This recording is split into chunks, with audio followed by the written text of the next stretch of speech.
So shifting to Iran, because you had mentioned that to me, this is really a fascinating thing because I had major problems with the Obama deal, and we can get into that later at some point. But I think that the theory was that Iran would then open up, that they would stop funding terrorism, that they would want to engage more with the world economy. So we didn't give them money, we just gave them back their money, assets that have been frozen in some cases for over 40 years. It didn't work out that way, but the bottom line was they were complying as opposed to North Korea, where we were cozying up to them and they've never complied with anything. And we'd already given them their money back, so we'd lost all leverage. So Trump canceled the deal, I think mainly because it was Obama's deal. Now he seems to be itching to give them a deal that was better than the deal they had with from Obama. So, and they're obviously stalling because I think they're trying to buy time because they want more leeway to develop a nuclear weapon. And it's harder for Israel to strike if they're planning on it while the negotiations are going on. So, what do you folks think of that thesis? So I hear that the go ahead has been given on for Israel to attack Iran from the Yes, US perspective. Like, and I think, from foreign policy experts, does that happen most likely by the end of the year?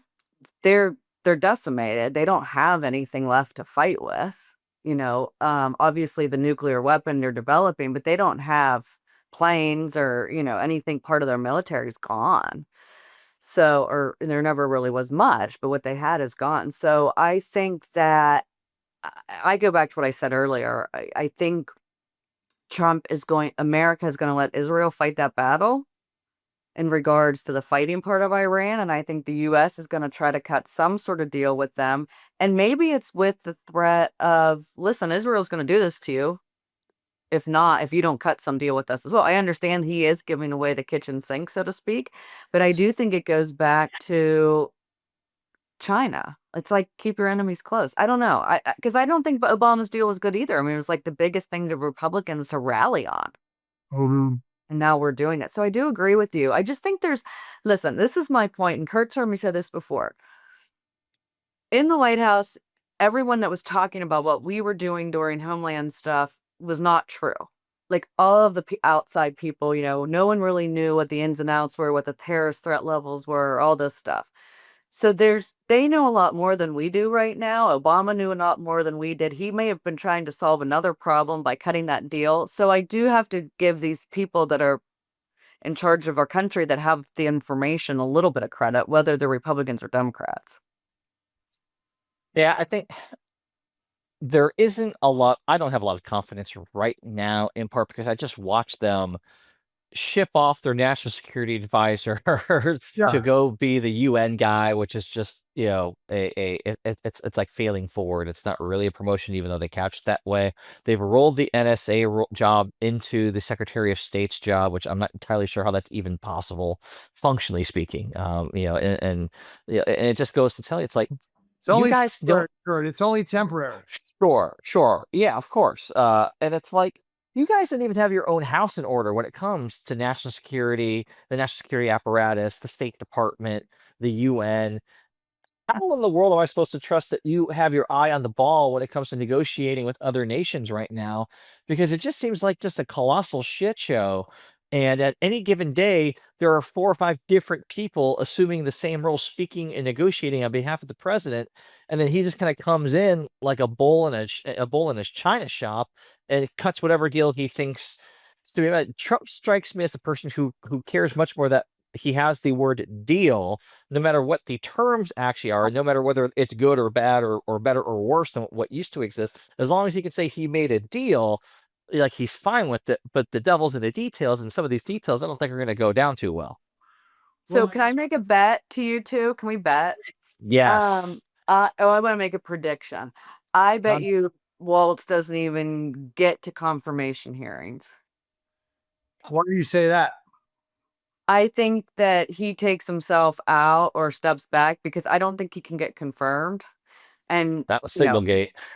not even say, I just think it's going to be a bunch of stuff. And so I think that was a short-term solution that day to kind of help him save face a little bit. But like, who cares about the UN ambassador, really, right? I mean, it's not like it's a huge Nikki position. Haley did. Yeah, Well, I and- know she did, but it was a big deal when she was there. No, I'm just kidding. Oh, okay. I'm kidding. I'm using Ashley's own history against her there just for fun. I'm just very happy that it's not Elise Stefanik, because you folks have heard me say no one was more egregious in her total of abandonment of any principle or value. So, little Schadenfreude, she planned to leave Congress. She let her staff go, giving up her seniority. Waltz left Congress too.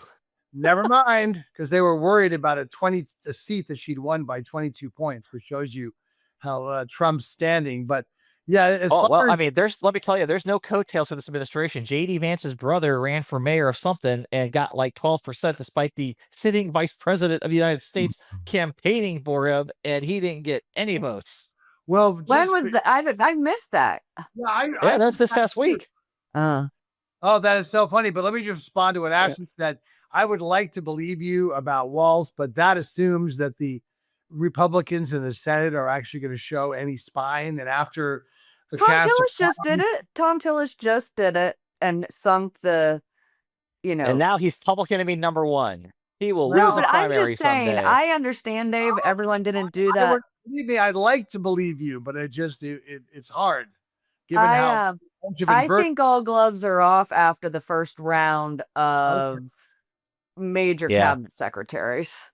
Well, I what we mean, need to do as far as the negotiate, we just need to get the world's greatest negotiator extraordinaire, Mr. Whiteacre, who's done such a good job getting the Gaza hostages out and such a good job negotiating with Putin.